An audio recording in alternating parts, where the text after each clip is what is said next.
ایک خیال ہے کہ مذہب ترقی کی راہ میں رکاوٹ ہے، آپ کا کیا عقیدہ ہے؟ میرے نزدیک تو مذہب نہیں، مذہبی پیشوا جو ہیں وہ ترقی اور مذہب کی راہ میں بھی رکاوٹ بنے ہوئے ہیں۔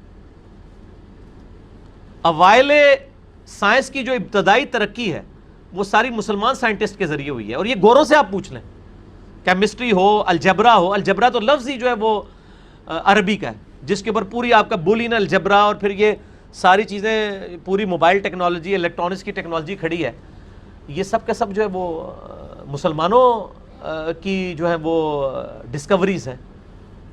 اور میرا ایک یوٹیوب پہ کلپ بھی ہے کہ science is a common religion Umang humanity, science کسی مذہب کی علامت نہیں ہے، تمام دنیا کے مذاہب میں یہ مشترکہ اسکول آف تھاٹ ہے۔ کئی ترقی مسلمانوں نے کرائی ہے، کئی یہودیوں نے، کئی عیسائیوں نے، عیسائیوں میں کتنے بڑے بڑے سائنٹسٹ آئے ہیں، آئزیک نیوٹن ہے، عیسائی تھا، آئنسٹائن ہے، اور لوگ ہیں، کئی ایتھیسٹ ہیں۔ تو سارے مذہب کے ماننے والے لوگوں نے پوری ان پٹ دی ہے، اس لیے یہ کامن اسکول آف تھاٹ ہے، یہ کسی کے کھاتے میں نہ ڈالیں۔ مذہب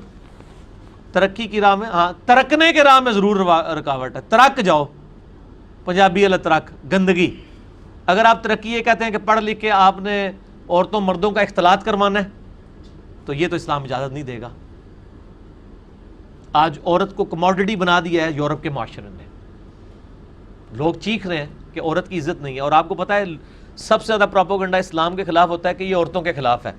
اور یورپ اور امریکہ میں 68% عورتیں ہیں جو اسلام قبول کر رہی ہیں، مردوں کی پرسنٹیج کم ہے، اور وہ عورتیں کہتی ہیں کہ ہم سیکیور فیل کر رہی ہیں، وہ برقعے کے اندر سیکیور فیل کر رہی ہیں، اور جو نسل مسلمان عورت ہے اس کو آپ کو سمجھانا پڑتا ہے کہ برقع کر، چہرے کا نقاب کر۔ اور یوسف ایسٹس کہنے لگے کہ مجھے ایک عیسائی عورت نے فون کیا، اس نے کہا میں اسلام قبول کروں گی لیکن ایک چیز صرف رکاوٹ ہے کہ میں حجاب نہیں کر سکتی، تو اس لیے میں اپنے آپ کو چونکہ تیار نہیں کر پا رہی، اس لیے میں ابھی کلمہ نہیں پڑھ سکتی۔ یوسف ایسٹس نے کہا کہ آپ مسلمان ہو جائیں، حجاب بے شک نہ کریں۔ اس عورت نے پتہ کیا جواب دیا؟ اس نے کہا کہ مجھے یہ بتائیے کیا میں اللہ کا یہ ایک حکم چھوڑ کر مسلمان رہ جاؤں گی کہ میں اللہ کو مان رہی ہوں لیکن اپنی مرضی سے، کہ اللہ کا یہ حکم تو میں مانوں گی، میں یہ نہیں مانوں گی۔ اس پہ ساری جھکایا جا سکتا ہے۔ یہ پاکستان، انڈیا، بنگلہ دیش اور افغانستان کی عورتیں ہیں جو بے پردہ پھر کے بھی مسلمان ہی ہیں، اور ان کے دماغ میں بھی کبھی نہیں آیا کہ ہم اللہ کے اتنے حکم توڑ کے بھی، بے نمازی ہو کے بھی مسلمان رہ جاؤں گی۔ پھر وہ کہتے ہیں کہ 6 مہینے بعد اس نے مجھے فون کیا کہ میں نے اپنے آپ کو اب ریڈی کر لیا ہے کہ میں معاشرے کو فیس کرنے کے لیے تیار ہوں۔ پھر کلمہ پڑھ کے وہ مسلمان ہو گئی، اور مسلمان عورت کو آپ کو سمجھانا پڑتا ہے۔ ویسے یوسف ایسٹس نے جو مشورہ دیا نا شرعی طور پہ ٹھیک دیا، اس 6 مہینے کے دوران مر جاتی تو دوزخ میں جاتی۔